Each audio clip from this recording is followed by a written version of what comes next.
I'll just talk briefly about that because there's certain things I think about the Federation and what it means in a Federation which we need to consider and keep in mind when we're dealing with this.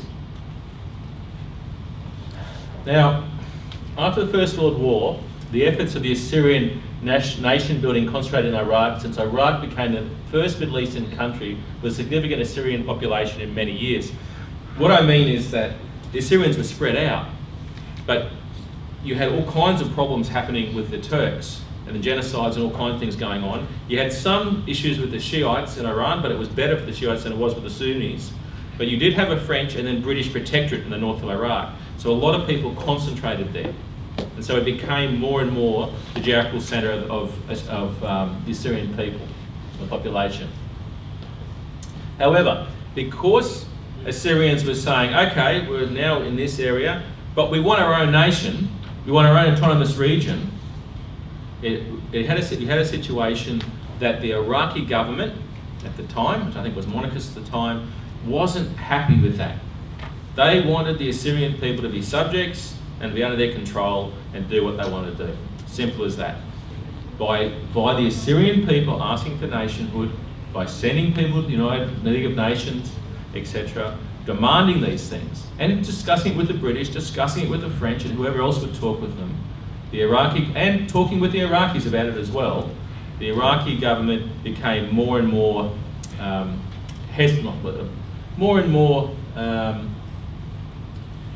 hostile towards the Assyrian people. Okay, totally unjustified in my opinion, but that's where I believe they were coming from. Now, you also had a situation where there was internal splits, and that's why I talked about unity before, within the Assyrian people, based on all kinds of different political and religious and other reasons. So there wasn't that strong unity that was so needed. And so because of that, what happened is that the Iraqi elite, I'm talking about the leadership of their government and their military, imposed their culture on the Assyrian people and their control, because you couldn't fight it. You were too divided. So you didn't have the arms to fight it, you didn't have the actual political leadership to fight it either, and that was a problem. So this happened with the monarchists, and when the monarchists were overthrown, then the Baathists did the same thing. They continued to divide up the Assyrian people. Then after the Gulf War, the United Nations finally set up a safe haven in northern Iraq, and it was supposedly for the protection of Assyrians, Kurdish and Turkmen and other minorities in northern Iraq, okay? Whilst at the same time recognising the integrity of Iraq. So it wasn't they set up the Kurdistan region, the KRG, with the belief that part of it would be used to protect minorities. And this goes back to what I mentioned before. We weren't talking about nationhood. They weren't talking about protected safe haven. They're talking about protecting all minorities in the north. So the Assyrian population was lumped in with the other groups, Yazidis and other groups. And then finally, in Article 116, it states in the Constitution of Iraq, the federal system in the Republic of Iraq is made up of decentralised capital, regions and governorates and local administrations. It is the main provision establishing Iraq as a federation and enshrining federalism as a defining feature of its political landscape. So what we mean by federation, we can look at it like Australia. Australia is a federation. Australia was before Australia existed, there were just colonies. Queensland was a colony, New South Wales was a colony, West Australia was a colony. In 1901, all those colonies formed themselves into states, and then the states came together as one federation. The Iraq Constitution, the whole system of Iraq is based on a very similar principle. So what that means is that the Assyrian regional area, the safe haven, could become a state and should become a state of a federation of Iraq. If so, that's how the Assyrian people say, or if that's what they want. So there is no reason why they can't be part of a federated state within a larger federation. Simple as that, with autonomy and self-control and protection. Because the Constitution says it can. And as I say there, any type of solution like this has to show there is protection for the Assyrian population and identity. A safe haven or autonomous region needs to be carefully delineated with the area of historical Assyrian villages. So if you read some of the history, in the early 1900s, after the First World War, the British and others talked about establishing a Assyrian homeland, but not necessarily in the north of Iraq. They talked about picking up all the Assyrians and moving them to different parts of the world and giving them a homeland. Of course, the leadership amongst the Assyrian community said, that's insane. Why would it? We have been here for 7,000 years. We don't want to go anywhere else. Let's get our borders sorted out here in an autonomous region here. So that's what needs to happen in Iraq. And part of Kurdistan and other areas. That needs to happen there. And the one thing we need to keep in mind is that if we are going to go and set up a new homeland, the Western powers believe that for their own security and for their own interests, that Iraq as it stands today needs to be kept in its present borders. It can't be broken up. They still believe that what went back to was at 1916, with the agreements then, that the borders that were set up then by the French, the British and the Russians should stay the same, basically. And keep that in mind. So if you argue, oh no, look, we'll break away, we'll set up a whole new Assyrian homeland, we'll break away from Iraq, it won't get any support from the international community, because they believe that if you do that, Iraq will attack and the Turks will attack and we'll have all those problems all over again. However, one of the arguments which they put is that such a development of an autonomous federated Assyrian state within Iraq would show that it would contribute to regional stability, not only in Iraq, but also when people see that there's Assyrian people have human rights and have civil responsibilities, this would have a knock-on effect for countries around them. They would see that this could happen and work properly. And that's one of the reasons that they want to keep it that way. So let's have a look at this proposal that was put up back in 2014 about this autonomous region. Now I've called it the Nevian Plains Autonomous Region. It's also called the Nevian Plain Administrative Unit. There's a whole different names which they've called it. And as you can see on the map, that basically covers the area which they're suggesting in northern Iraq. And I'll talk about some of the problems with that as well. Okay. So Article 125 of the Constitution of Iraq, this proposal puts into claim a framework for formalising the existence of the Nevian Plain Administrative Unit, or the Autonomous Region. The Constitution guarantees the administrative, political, cultural and educational rights for various ethnicities such as Turkmens, Chaldeans, Assyrians and other components, and they should be all regulated by law. So once again, and this is my personal view, they're dividing up the Assyrian people again. You know? Once again, that's in the Constitution, that's the wording, I'm just repeating it. But that's once again. And they go on, they still talk about the different minorities, rather than just saying, look, this is an Assyrian regional area, right? Which is what it is, no matter what religious church you come from. Now, it does, what is interesting, the framework for the proposing does recognise the present legal status of the area in relation to the provinces in Iraq, but also in the Kurdistan region. So, as you may know, there are claims in Iraq, in the north of Iraq, for this autonomous region, but parts of it also goes into the Kurds region.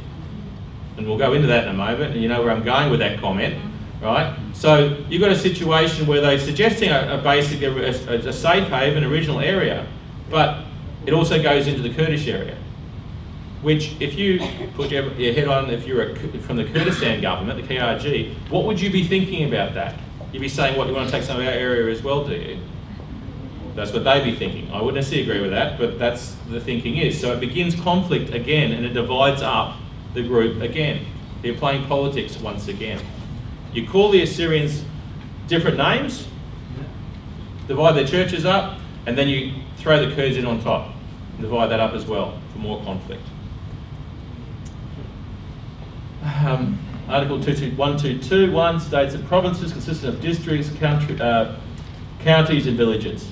And it acknowledged that the Nevian Plain is located across 2 existing provinces, like I've just mentioned. So they know what they've done. They know what they're talking about. And they've also acknowledged in 125 exceptional arrangements to fully and equally realise the rights of all ethnic and religious minorities in the area, the north. Therefore, as I've said there, you will need language in the Kurdistan region's constitution or arrangements to provide a linkage between the parts of the autonomous region situated outside the KRG, which also lies in Kirkuk. So, in the Kurdistan constitution, it actually states, and you look at the button here, that under Article 2.1 of the constitution, parts of the Nevian Plains belong to the Kurdistan region. So you've got a situation where the Iraqi constitution says it belongs to them, and then you've got the Kurdistan say it belongs to them. So once again, they're trying to divide up what should be the Assyrian autonomous region. And as you would know from the press reports over so many months and that, and it was mentioned before by Nicholas, the Kurdistan, the KRG, whether it be coordinated from the government, whoever, has done incursions into the north, and there's issues there, right, constantly. And there's a large Assyrian population, both refugee and villages there, that basically is of major concern. Now, one of the important things about this proposal for an autonomous region is the key infrastructure. And this is the thing. It's all good and fine to have the borders. It's all good and fine to have this regional area, but you need all the infrastructure that goes with that so that people can live there. So one of the things they talked about is that the autonomous region, the administration, would be responsible for pharmacies, healthcare, hospitals, secondary schools, tertiary, cultural and technical education programs, judiciary, the economic development planning, social welfare, and so it goes on. Tourism even mentions tourism, so it's looking far ahead. And it would have the power to tax based on its functions, and it would have also treasury and revenue agencies. And that's a key thing. You need the economics to be able to have people live there, but also to run the regional area, the autonomous area. And so, at least in this proposal, it has all those things. Rather than just, the money from say the oil revenue going straight back to Baghdad, right? It needs to go and be reinvested within the region, and the Assyrian people need to have control of that money and have control of that revenue so they can build infrastructure. And don't forget, there's so much untapped oil and natural gas that's in the Nevian Plains, and plus a great deal of agricultural lands and area which can be used for this new regional area. So I've just gone on and talked about what the proposal was and what we saw in 2014. Obviously, because of ISIS and other reasons, it stopped dead. It went no further than a proposal. So the question is now, what will it mean for Assyrian nationhood? My personal point of view, the Assyrian people include the Church of the East, the Chaldean Church of Babylon, the Syrian Orthodox Church, and the Syrian Catholic communities. They all constitute an integral nation, indivisible, in sharing a common language, culture, belief, and attitudes. That's simple. And I've left any other group out. I'm sorry, but you're part of the Assyrian nation as well. Okay? To divide up constantly, like it has been for more than a century, is a problem. It just helps those groups trying to stop an Assyrian homeland happening. It's the birthright of every Assyrian, regardless of their birthplace, to claim his or her homeland, Assyria, and be allowed to return to it and live in it. The reason why there's so many people in diaspora or overseas, mostly, is because of no choice. So they should be given the choice whether they want to come home, if they want to go back to the Nevian Plains, want to go back to northern Iraq. We need to establish a geographically viable demarcated region as an Assyrian province in the historical Assyrian lands in northern Iraq as part of a modern day state of the Federal Republic of Iraq. The Assyrian nation is entitled to a legitimate form of self-determination, and reinstitution of their authority as a continuation of their past rule, meaning that this Assyria existed for many years, for hundreds of years, and then that direct lineage was broken because of empires, because of wars, because of all kinds of reasons, genocide. Well, great, we've had a break, now it's time to actually go back, right, and continue on as we should have. It'll never be the same as it was previously, but there is a continuation line of people living in that area for millennium, for thousands of years. However, these legal solutions require an authoritative entry that functions within a given or defined territory. And once again, I'm talking about the Federation of Iraq. If you now look, just briefly there, I've talked about before what it means to be a nation. How is it defined in the United Nations? If a group goes to the United Nations and says, we're a nation, but we have no statehood, they have a certain criteria they look at, and it's these things. A language. Syrians have a language. Ethnic relationship. They have an ethnic relationship. A culture including customs, traditions, and folklore. Syrians have that. A common history. All Assyrians have that. And blood relations. Okay, meaning you're related by blood. You've got all of them. That's what it means to be a nation. And Assyria is a nation. Simple as that. They're not an extinct nation, they're a stateless national group. That's the definition. You haven't got the state yet, but you are a national group. You are Assyrians. It's as simple as that. Now, today we have we believe estimated 3.5 million, not only in the parts of the Middle East, but also throughout the world. Something like 40 countries, I think we identified in the end. And so it's quite spread out, but over 3.5 million.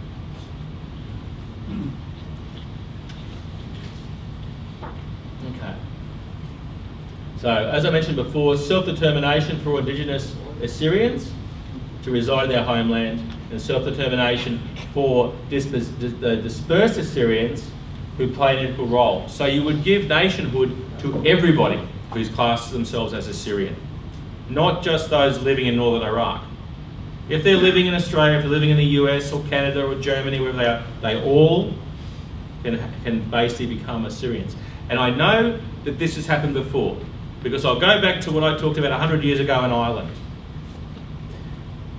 When my great-grandparents left the country, and grandparents, we couldn't vote because of our religion.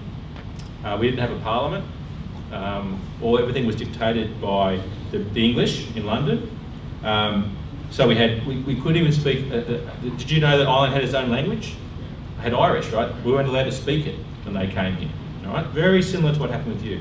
So when Ireland was finally formed into a republic and we got our independence, one of the first things the government did was said, right, if you identify yourself as being Irish, if you can show direct bloodlines or lineage, right, to your grandparents and that, put the paperwork in, we'll give you Irish citizenship. And they did. The tens of thousands of Irish people who live, or more than that, who lived overseas. Same thing could happen with the Assyrians once the regional autonomy is actually established. So, what's prevented there being a national homeland so far? Why haven't we got an Assyrian homeland or Assyria's autonomous region?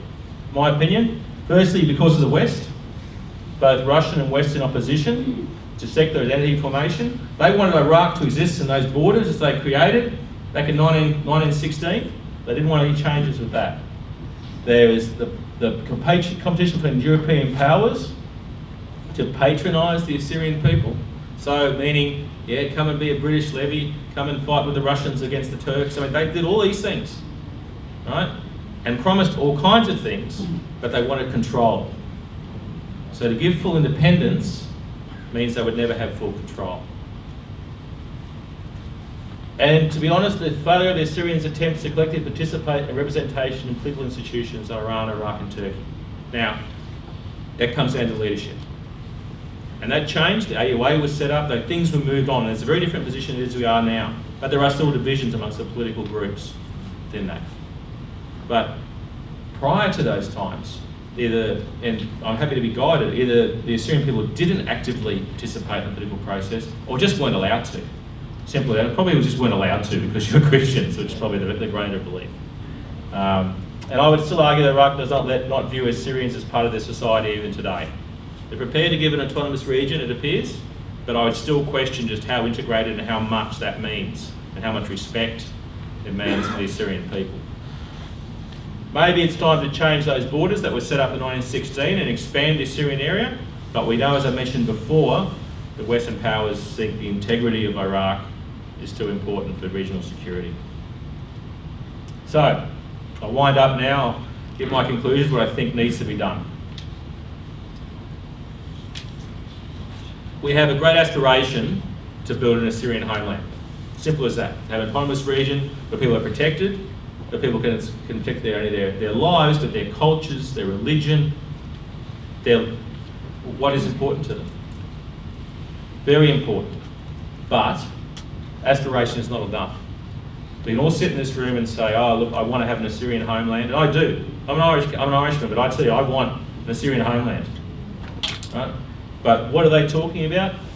After centuries of persecution by Islamic regimes, the past 2 years have, I believe, had a real impact on the psychology of the Assyrian people. And this is no judgment what I'm saying, this is what my observation is from as an outsider. The Assyrian people have been through so much in the last century, let alone the last so many thousand years, but just say the last decade or two. Since 2004, when people really started leaving, or the 80s when people started leaving the Middle East. The last 2 years, when it looked like there was almost the chance of an autonomous region for the Assyrians in north of Iraq, ISIS turned up. And the Iraqi government forces fled and left all their weapons and everything else, right? Didn't defend any of the villages, didn't do anything. The Peshmerga came in and did some work, but also did some bad things as well and didn't help out so much. Saying diplomatically. Imagine, I just try to put myself, if I was in Mosul or Kirkuk or wherever in northern Iraq with my couple of daughters, I want to get out of there too. I would want to be there. I want to protect my children, my wife, and I'd flee. And would I ever want to go back? It's a big question now. And I think there's a big question that a lot of people don't want to go back. They don't see the reason and the safety to go back. After all these centuries of persecution, after this recent time of persecution, what have you got to go back to if it isn't going to change? Whereas you could come to Australia, live here, live in Bosley Park, you know, practice your religion, practice everything you want to do, set up a business. You know your children, very good chance they'll be safe, there's no issues. So you can see where people are thinking. And I think that's had a major effect on the thinking of people now in the Assyrian communities. They want to flee, they want to leave. But of course that then has a major impact on what that means for an Assyrian homeland, and everyone's left. So we stand at a crossroads, I think, on what it will take to determine the future and survival of the Assyrian people. I think that we're looking at the moment, all kinds of problems. Sectarianism and fragmentation of the Assyrian nation. Sectarianism meaning division amongst the different religious groups, but also with the Islamic groups. Dealing with Islamic fundamentalism, which we are all dealing with, not just Assyrians, but especially Assyrians. Cultural immersion and absorption into Arab countries. As I mentioned before, under the Ba'athist regime and before the monarchists, they tried to dominate and culturally impose their culture onto the Assyrian people. That's still happening. And the mass immigration to the West, the absorption into Western societies. You come to this country, you go to the States and that, will your children want to go back? Will their grandchildren want to go back? Or will they just forget about their Assyrian beliefs, their Assyrian history, and try to absorb themselves into Australian culture or American culture? And that's a big problem. So there's certain questions I believe that we need to address and consider. Are the Assyrians an indispensable and an asset to the United States Middle East overseas strategy? Are they? Are they an integral part of US overseas strategy at the moment, Middle East? Do they possess the capabilities such as manpower and other resources that may provide them to prestige and power to influence the flow of events in the region? Do we have that? Are they eligible and qualified to be considered as an alternative buffer that can counterbalance and quell unfriendly fundamentalist upheavals? Do we have that? Now, I haven't got answers to these. I think in my own mind, some are yes, some are no, but there's questions we need to decide. And what the answers to those are directly impacts on what we can do or can't do. So, this is what I think needs to happen. Firstly, Assyrian leaders need to collaborate and actively participate in the ongoing joint efforts to transform Iraq into a representative democracy. It's a long way away, but I don't think we have a choice. And we could argue that they also have to do the same in the KRG and the Kurdistan regions as well, to participate and negotiate. I think attacking them all the time, fighting with them all the time isn't going to achieve anything because we haven't got the power. If we had the power, then, but if we have to negotiate, we have to be firm about what we want as a united group. It was put to me that we should set up an Assyrian protection units, which you've done, which I think are good, but they're not very big. They're not big enough. There's not thousands and thousands of troops in it, and that's an issue. Also, someone put to me that, okay, you set up an Assyrian army, right, to defend your borders. Who are you fighting? You're going to fight the Iraqi government? Kurdistan government? Turks? Everyone. ISIS? Everyone? Bit of a problem, really, because a lot of those countries are recognised as nations under the UN. You know, there's issues there, right? Because you're a federated group within Iraq. So a solution to it possibly is a United Nations security force, the blue helmets. I'm not talking about tens of thousands of blue helmets coming in, but a security force like you've seen in, say, the Golan Heights, Lebanon, and other Cambodia, other places of the world, which provide and monitor security and protection when there needs to be protection. At the same time, they come in, they monitor safe haven, they also provide local police training and support for the rule of law. Because once you've got a border secure, which the UN will do, you then train your own people on how to be police, right? On how to do law enforcement, but also how to do the judiciary and things like that. So that is vitally important because that will build the infrastructure of almost what the protection units do now. And you'll be able to build it amongst your own organisations as your own people and have it built there. And the UN Security Force just stays there for as long as it has to be to protect the minorities in the north. That's their mandate. Financial support, like I talked about before. The Western nations constantly give billions of dollars in financial aid to all kinds of organisations in all kinds of countries to help build up infrastructure and things like that. Same in northern Iraq. We use that money to build infrastructure, to build schools and hospitals and industry, government services and housing. So the people who are in the refugee camps, the people who no longer live in the Middle East have something to come back to, who want to come back. If you provide the infrastructure, if you provide the industry and the jobs and the healthcare and the safety, people will return. Simple as that. The reason why most people in other countries is because that's where the safety is and the healthcare and the education and the jobs. So you build the region so people will want to immigrate, want to come back. Have this all put together as a legally binding force and legislation, which is vitally important. However, we must do this, and we must do it now. We must move forward now. Otherwise, the way things are dwindling, unless we bring in full civil rights into the homeland, the nation is over. It's not going to happen. It needs to happen. We're at that real crossroads now. Because if these things aren't moved forward in the next decade, there will be nothing.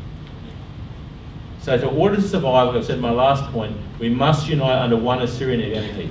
It is the only identity that we can help to transcend the differences between all people of Assyrian backgrounds and speak with one voice again, and bring their attention to the world and regain the place amongst the nations.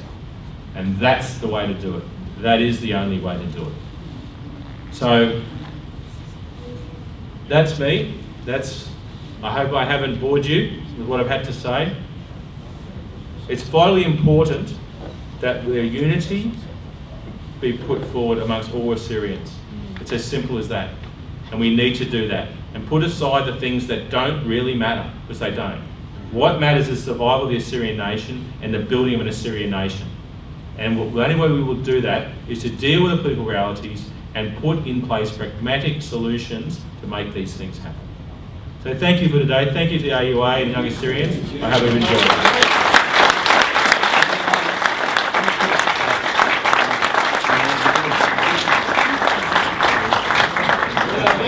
I'd like to call on Mr. Hamish Shaheen to present each of our speakers with a token of our appreciation.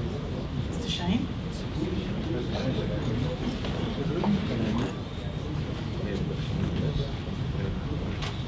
Dr. Nicholas, if you could please come forward. This is an award to Dr. Nicholas Algilu, keynote speaker 2016 Assyria Day Conference. Thank you so much. Thank you.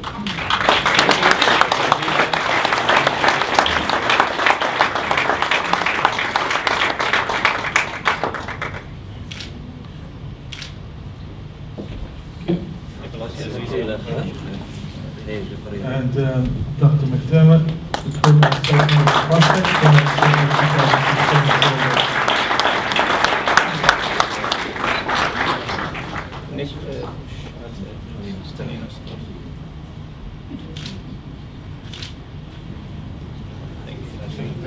Congratulations. Thank you. All the best. Thank you. We're almost there, ladies and gentlemen. I'd just like to extend a welcome back acknowledgement to Ravi Karman Lazar. Ravi Karman has just returned from an NGO consultation at Geneva. Ravi Karman will be giving her full report on her trip on next Sunday, the 10th of July, at Nineveh reception at 3 p.m.